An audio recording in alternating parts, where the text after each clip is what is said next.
지금 키움이 헤이수스와 후라도를 보유권 없이 그냥 풀었습니다. 야, 그러면서 이 이건 두 저는 명의 선수가 너무 충격이었어요. 아 이게 네. 보유권을 왜 풀었지? 이런 생각이 들 정도로 키움이 대단한 리그의 발전을 위해서 결정을 내리신 건지. 네. 유일하게 진짜로 원투펀치가 진짜 아무 이상 없이 사실 잘 돌아가던 에이수스 선수는 팀인데. 13승을 챙긴 투수고 맞아요. 후라도 선수는 올해 퀄리티 스타트가 제가 기사 쓰다 보니까 23개더라고요. 나오는 케이스였습니다. 근데 이런 선수가 이제 풀렸다는 점은 물론 이제 뭐 제가 공개를 할 수는 없지만 뭔가 이제 사정이 있었던 것 같더라고요. 예, 그래서 이제 풀어주게 됐는데 이 두 선수가 충분히 외국인 선수 시장에서 변수가 될 수 있을 것이라고 봤고 실제로 헤이수스 선수는 제가 이제 아까 방송에서 소개하고 저도 이제 앞서 이제 머니볼 제 채널에서 소개를 했는데 KT행이 거의 유력하다고 보시면 됩니다. 이게 거의 변동 가능성이 사실상 없고요. 네. 예, 거의 최종 마무리 단계로 알고 있습니다. 헤이수스 선수는 KT 유니폼을 입을 가능성이 매우 높다. 이게 그냥 단순히 한두 군데 체크를 한 게 여러 가지 크로스 체크를 한 결과고요. 예, 그러면 이제 쿠에바스와 계약을 했으니까 쿠에바스 파트너로 이제 헤이수스 거기에 이제 로하스 선수까지 아마 큰 변수가 없으면 가져갈 것 같은데요. 예, 이렇게 되고 이제 문제는 이제 후라도 선수죠. 그러겠네요. 근데 아까 기아 얘기를 좀 많이 하시던데 제가 이제 심지학 단장한테 좀 물어봤어요. 네. 후라도 선수에게는 관심이 없습니까? 충분히 탐을 낼 수 있는 자원이고 100만 달러만 그렇죠. 주면 되거든요. 지금 다시 이제 이렇게 나와서 네. 보리권이 풀린 선수들은 100만 달러로 몸값이 제한이 돼 있습니다. 그런데 이제 기아 구단 이제 심지학 단장의 설명은 결국 그거더라고요. 지금 기아뿐만 아니라 모든 구단들이 외국인 선수 리스트업이 다 끝난 상황이에요. 그런 상황에서 후라도 선수가 튀어나온 거잖아요. 일단은 가장 우선순위는 리스트에 올려놓고 꾸준히 관찰했던 선수를 보는 게 맞다. 그 선수들 위주로. 네, 네. 네. 일단 기아의 우선순위는 관찰하고 지켜보고 있던 선수들을 보겠다라는 게 공식 입장이었습니다. 네.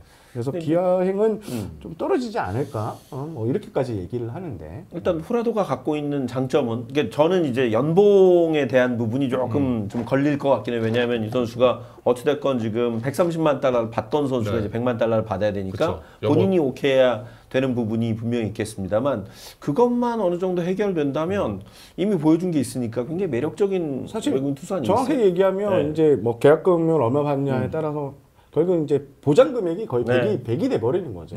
옵션을 못 붙이는 상황입니다. 선수 입장에 당연히 그거를 노릴 거고요.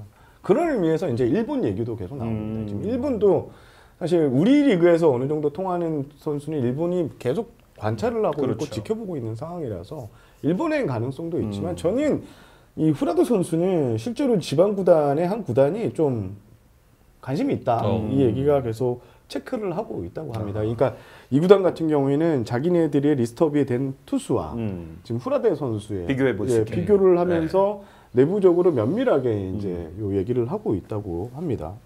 지금 외국인 투수가 결정이 안 된 구단이 삼성, 롯데, 한화, NC. 요 이렇게 되는데 NC 같은 경우에는 좀 가능성이 좀 떨어지지 않을까 개인적으로. 왜냐면 NC는 그간 이 남의 팀에서 좀 썼던 선수를 영입을 하지 않아요. 그리고 자기만들의 시선에서 새로운 곳에서 외국인 선수를 데려와서 대부분 좀 좋은 그런 자부심이 좀 있죠. 열매를 맺었던 이런 기억이 있기 때문에 쉽지는 않다. 요 NC 쪽은 좀 가능성이 떨어지지 않을까. 그렇다면 남은 구단은 거기서 뭐 힌트가 있지 않을까. 5개 정도가 됩니다. 근데 기아는 우선순위를 먼저 리스트업을 해놨던 선수를 먼저 본다고 합니다. 그러면 4개 팀. 그러면 이제 치러지죠. 여기까지. 치러집니다. 하겠습니다.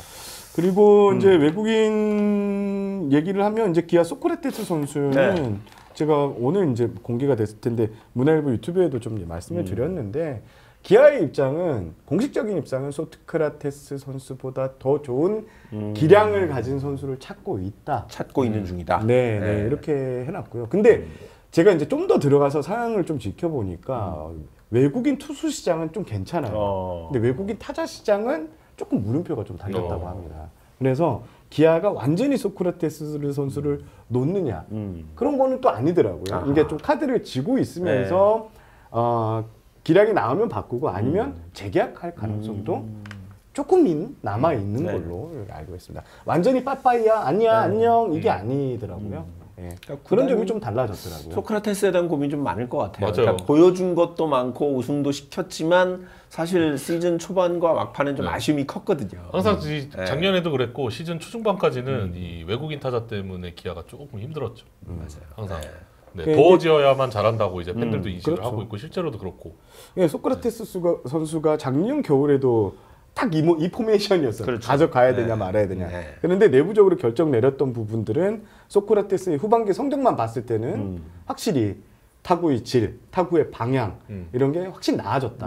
내년에 더 기대된다라고 했는데 근데 올해 시즌 중반까지는 썩 좋지 못한 이제 마지막 이제 스퍼트가 좋았죠. 6월 그러니까 좀 중반 이후에 좀 스퍼트가 좋았었는데요.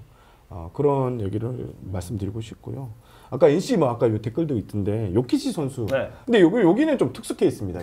시즌 중반 대체 외국인이었으니까. 보통 NC는 시즌 초반 시작할 때는 그들만의 이제 철저한 룰이 있습니다. 이제 뭐 외국인 영입에 대한. 이 선수 까다롭죠. 그러니까 타구단 외국인 스카우트들에게도 좀 들어봐도 이 선수? 하는 이런 반응들이 좀 많이 나와요. NC는 그렇습니다. 댓글창에 폰스 선수 얘기를 물어보신 분들이 꽤 많은데 저희 그 댓글창에도 계속 폰스 선수에 대한 뭐 특정 팀 특히 이제 한화에 대한 얘기가 많은데 좀 만약에 폰스 선수가 국내에 온다면 저는 하나의 가능성이 가장 높다. 실제로 그런 움직임이 좀 보이는 것 같고요. 다만 이 선수 같은 경우에는 제가 알기로는 폰스 선수가 지금 니오넴 구단 소속인데 이게 보류급 문제가 아직 해결이 안 된 걸로 알고 있어요. 그것 때문에 좀 지금 뭐 발표나 이런 게 좀 늦어지지 않을까 이런 얘기를 말씀을 드리고 싶습니다. 복지사 대원님은 만약 이제 소크라테스가 기아와 계약을 하지 않으면 한화에 어울린다 이 이야기를 지금 해주고 계신 것 같아요. 왜냐하면 하나는 계속 이제 외야수, 중견수가 커버 가능한 외야수를 찾고 있기 때문에 뭐 그런 얘기를 좀 주시고 또 슈퍼챗이 올라왔는데 KT 얘기를 좀 올려주시네요. 네. 그 로하스 단연 계약 이야기가 조금 나오고 있던데 재계약은 어떻게 되나? 이게 이제 로하스 측에서 원한다는 얘기가 나왔었죠. 단연 계약을. 로하스 선수는 저는 KT 잔류할 것 같은데 이런 조건 싸움인 것 같아요. 사실 뭐 일본 리그 얘기도 계속 나왔지만 일본 리그는 좀 쉽지는 않은 것 같고요. 현실적으로.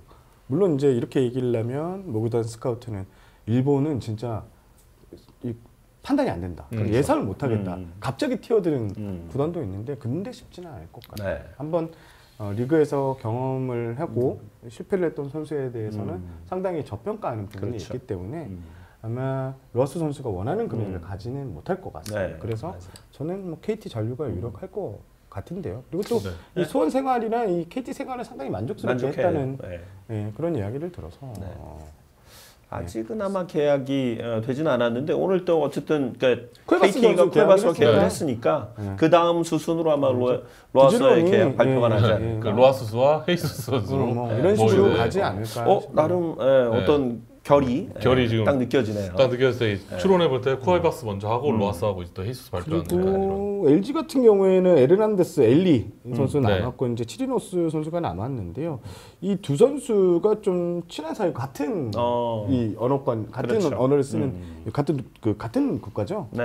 그런 상황에서 상당히 그런 효과를 좀 기대를 하고 있대요. 엘리 선수는 얘기를 좀 들어보니까 그렇게 막 쾌활한 그런 스타일은 아니라고 하더라고요. 그래서 오늘 제가 이제 방송 들어오기 전에 박희민 선수 인터뷰를 회사 인터뷰가 있어서 하고 왔는데 두 선수 자기가 알기로는 잘 어울릴 것 같고 이렇게 서로 잘 맞춰가겠다. 그리고 뭐 오스틴 딘 선수는 걱정 안 한다고 했어요. 박희민 선수가. 이제 리더를 해도 된다. 하면서. 아마 몇 년 후에는 주장할지도 몰라요. 좀 한국어가 점점 늘고 있기 때문에 오스틴 선수가 130만 달러 또 재계약을 했고요. 그러면서 이제 LG도 외국인 선수들이 거의 확정적인 상황이 됐고요. 그러니까 뭐 확정이 됐죠. 3명으로. 그래서 LG와 두산은 또 SSG, 키움은 이렇게 외국인 선수들이 다 확정이 된 상황이에요. 저는 지금 뭐 외국인 선수가 모두 건강하다는 가정을 하에 이런 구성을 보면요. 두산을 무시할 수 없을 것 같아요. 진짜 두산의 이 외국인 선수 3인방은 모든 외국인 스카우터들, 타구단 스카우트의 평가가 그냥 객관적인 우리 팀 빼고 전력을 평가했을 때 가장 강력할 수도 있다. 이 얘기를 하는 거 보면서 두산이 상당히 외국인 선수 구성을 잘했는데 이게 또 그럴 수밖에 없었던 게 아유, 그럼요. 이게 외국인 투수들이 다 초반에 막 무너지고 네. 이러면서 다른 어느 구단보다 이 외국인 선수 리스트업을 빨리 했어요. 맞아요. 사실 코로빈 선수도 결국에서 먼저 네. 접촉을 했기 때문에 뭐 KT 얘기가 나오던데 KT의 경쟁을 따돌리고 데려올 수 있었다 이런 얘기를 했고 이게 참 올해 성적을 아쉬웠던 것 중에 하나가 외국인 선수들이 뒷받침하지 못했는데 예, 지금 그런 게 오히려 전화위복이라고 해야 될까요? 이 세 명의 선수가 모두 100만 달러 보장이죠. 예, 맞아요. 그러니까 이것도 좀 이례적이에요. 그러니까요. 사실 예, 보장된 금액을 이렇게 됐다는 게 보통 하나는 70에서 그러니까요. 이렇게 하는데 그쵸. 그만큼 두산은 풀게런티. 이 세 선수에 대한 확신이 있는 것 같습니다. 네. 두산, LG는 이렇게 이제 마무리를 지었고 SSG도 일찌감치 마무리를 지은 상황이고 네, 미치 화이트 선수가 이제 왔는데 뭐 약간 이제 박찬호 달래고 뭐 이런 얘기가 계속 나오잖아요. 짭찬호라고. 그 아무래도 마케팅을 한번 하지 않을까 SSG에서는 같이 네, 그런 그림을 좀 만들어서 네, 하지 않을까. SSG도 뭐 타유랑 했고 지금 미치 화이트 선수도 제가 여러 차례 한번 말씀드린 적이 있을 것 같은데 이게 빅리그에서 최근 3년간 꾸준히 10경기 이상을 등판했다는 점은 예, 충분히 예, 빅리그 현역 빅리그잖아요. 사실상 예, 이런 선수도 상당히 기대가 됩니다. 앞서 이제 NC 얘기도 좀 해드렸는데 NC는 일단 데이비슨과 계약을 했어요. 네. 총액 150만 달러인데 장기 1+1 계약이에요. 그래서 26년까지도 네. 일단은 옵션이 있는 상황인데 계약이 됐습니다. 네. 일단 올해 합치면 잘하면 320만. 네. 올해 잘하면 그러니까 내년에 잘하면 후년에 잡아놓겠다는 그렇죠. 계약이죠. 사실 NC가 잘했다가 이렇게 했다가 놓친 케이스가 계속 나왔으니까 좀 안전장치를 묶어놨을 거. 사실 데이비스 선수도 일본 아니면 미국으로 다시 그렇죠. 복귀하기는 좀 쉽지는 않았던 상황이고 잘한 것 같아요. 네. 구단도 선수고 잘 맺은 계약이다. 일본에서도 그다지 크게 성공을 거두지 못했으니까 네. 아마 뭐 본인에게도 만족할 만할 거, 구단에게도 보여준 게 있기 때문에 괜찮은 계약이 된 것 같은데.